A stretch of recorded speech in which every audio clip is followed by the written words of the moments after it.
করেন সেরাটা দেওয়ার। ব্যক্তিগত জীবনে নানা চড়াই উতরাই দিয়ে গেলেও শ্রাবন্তী ও তার ছেলের মধ্যে সম্পর্ক খুব মধুর। ছেলে ঝিনুককে নায়িকা সবসময় নিজের সাপোর্ট সিস্টেম হিসেবেই দেখেছেন। খুব অল্প বয়সেই মা হয়েছেন। এরপর স্বামীর সঙ্গে বিচ্ছেদও ঘটেছে, তবুও থেমে থাকেননি অভিনেত্রী। সিঙ্গল মাদার হিসেবেই ছেলেকে বড় করেছেন। সবসময় ঝিনুকের পাশে থেকেছেন। তার ইচ্ছে স্বপ্ন পূরণের চেষ্টা করেছেন। এক সাক্ষাৎকারে শ্রাবন্তীকে প্রশ্ন করা হয়, ছেলের বিয়ে হলে কেমন শাশুড়ি হবেন?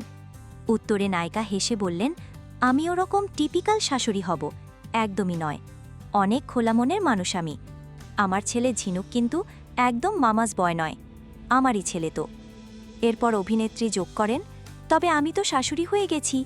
আসলে আমাদের একান্নবর্তী পরিবার। আমার পরিবারে যে সবথেকে বড় দিদি, সেই দিদির ছেলের বিয়ে হয়ে গেছে, তাই আমি এখনই শাশুড়ি হয়ে গেছি।